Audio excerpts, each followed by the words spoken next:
because I was going to cover so many different topics at so many different points. Like, I was going to cover this and I was going to cover that, and who knows? Maybe that video still gets made in the future at some point. Who knows? I was lucky enough to recently get to attend an OKTAGON MMA event in Birmingham. And, ladies and gentlemen, let me tell you, it was an experience. It was so much fun. I mean, oh my God, it was incredible. The whole night was incredible. From the first fight onwards, every fight was enjoyable. Every fight was a really, really good contest. There were some standout folks, which I'll talk about.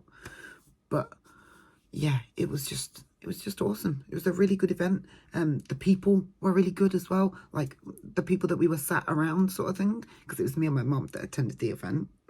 And we had another guy who was like younger than me, but not too young, you know, a few years younger. And then he was with his dad as well, who was probably a bit older than my mum.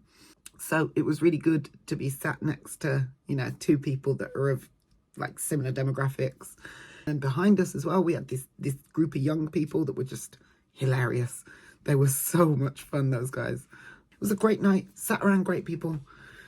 And it was just awesome. And I'm making this video not to, like, you know, brag about attending an event or anything, but more to just emphasize that, guys, you got to attend an event.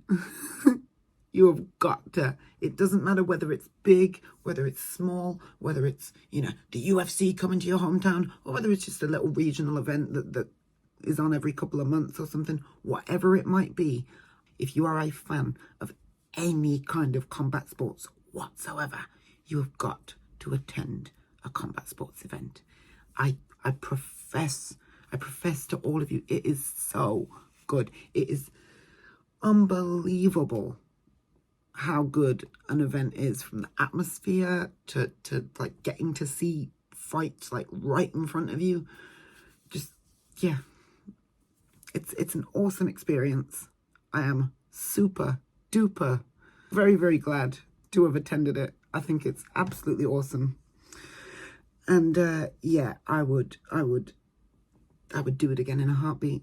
Should probably briefly talk about a couple of fighters that were on the card. So forgive me if I mention a fair few names here, but I've got to go through the list. I've got the little about list up above me here so I can double check everything, get the names right and stuff, because what an event. So there was a video I posted a couple of years ago. It was a short, actually, not a full video. Like, you know, it was a vertical short video I posted a couple of years ago, because I did a previous video asking people to, like, post in some questions so I could do a little response video. It was an idea I had at the time. And I got a question of somebody asking, hey, what names are coming up? I think it was specifically in the lightweight division, or, yeah, I think it was in the lightweight division, that we should keep an eye on, you know, that are going to end up being somebody's in a few years' time. And I looked through, and the two names that popped out to me, because I'd seen their fights, I'd seen their regional stuff, I'd seen them come up, and I just knew they were going to make waves, was Nasrat Haqparast and Rafael Fiziev. Now, a lot of people didn't know those names at the time. You know, there were comments. I remember some comments underneath the shot of people going, who the F is Nasrat Haqparast, and what is that name, and who the hell's Rafael Fiziev, and etc, etc. A couple of people knew them, obviously. There were, you know, I'm not saying everyone, there were plenty of comments of people saying, you know, oh yeah, I've seen Fiziev, etc, etc. But there were at least a few people who had no idea who they were at the time. Now, I would imagine there are a lot less people who don't know the name Nasrat Haqparast, and in particular, Rafael Fiziev at this point. So I feel confident in telling you guys that some of the names I'm about to go through, keep an eye. Just keep an eye out for these names, guys, because they are going to be making waves in the next couple of years in this sport. I can guarantee it. I can just almost guarantee it. I mean, obviously nothing's a guarantee, but you know what I'm saying. I can almost guarantee it. Anyway, so we'll start off with two guys from the preliminary bouts. And that was Mick Stanton, Dennis Frimpong. Remember those names, in particular, Dennis Frimpong. Dennis Frimpong in particular, an entertaining individual. Seems pretty good on the mic and whatnot, so I think he's going to be quite a character in the sport. And then Mick Stanton is just a workhorse, you know. He's just one of those guys that he's going to grind you down, he's going to beat you up, and he's very fun to watch. George Staines, that guy. Ooh, he has a little bit of. Don't get me wrong. I'm not. You know. I'm not here to blow smoke up anyone's proverbials, so to speak. There are steps that need to be made for George Staines still. He's very green. He's only had like 2 professional fights, maybe 3. I think it's 2 though.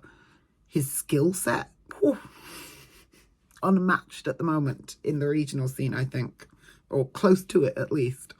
He is, I mean, at the level he's competing at, I think George Staines is definitely, he's going to go up there. He is a name that you all need to keep in the diary, so to speak. Shamrock.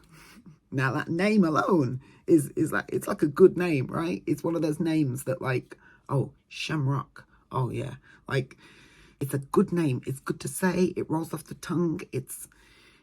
Shamrock was incredible in his display. The submission was gorgeous. A wonderful display. Round 1 took him like less than 2 minutes to get it done or something like that.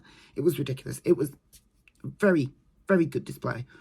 And then Akon Wanless, who is, oh my God, his gimmick alone with coming out dressed as a Sith Lord, I believe. His opponent was very clever as well, because he came out as a Jedi. So that was funny. But Akon Winless has got this thing where he comes out as a Sith Lord and he's got a red lightsaber and stuff and a cloak on and everything. Awesome, awesome character. From Birmingham as well. Or at least from, like, he trains here. You know, he's from Renegade, the camp that Leon Edwards trains at. And yeah, he's just incredible. And then finally, to mention both guys in the main event, because it was a heck of a main event. It went all 5 rounds and it was so good. I mean, yeah, just an incredible display from both guys. But Aaron Abbey and Sam Creasy, those 2 names, you guys also need to definitely keep an eye out for. But if I could narrow it down to 3, you guys definitely 100% need to keep in your brain and keep an eye out for. It's George Staines, Akon Wanless, and Shamrock. 100%. I cannot emphasize enough how much you guys need to keep an eye out for those names.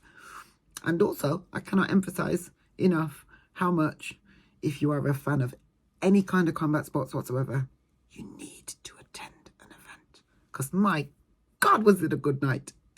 But anyway, with that all being said, I've probably held you guys on for long enough. This video is probably long enough as it is. Hopefully it'll get edited down a little bit here and there. Try to get it under 10 minutes maybe, but probably not. Anyway, either way, hope you guys enjoyed this little recap. And yeah, with that being said, I love you guys. I love the support for the channel. And I look forward to giving you guys more content. Just wanted to say that I do have a second channel now, which is about like basically everything that isn't mixed martial arts focused. So, you know, all my hobbies that, you know, like action figures, trading cards, all the things I collect basically, like some travel vlogs, and maybe some content gets made out of that. But basically anything that's sort of real life focused that isn't directly mixed martial arts, that's where that content kind of lies. So if you guys are interested at all in anything outside of mixed martial arts that I might be interested in, or that, you know, whatever, hobbies, etc., then by all means check out that channel. Hopefully there'll be a link above or down below somewhere. And then I'm also on TikTok now as well. The TikTok focuses mostly on figures, like NECA figures, like action figures made by the company NECA. And then also keyboards as well. So like assembling keyboards, like custom keyboards, or, you know, swapping out parts, little tutorials kind of thing, like all that different type of stuff. that's where that stuff gets uploaded. So yeah, with that being said, back to past self. But I seriously do hope that you guys absolutely loved and adored and enjoyed every minute of this video, just like I enjoyed every minute of the event. It was spectacular. So with that being said, I really hope to see you guys very, very soon in another video. But until then, thank you guys for tuning in, and I shall see you in the next one.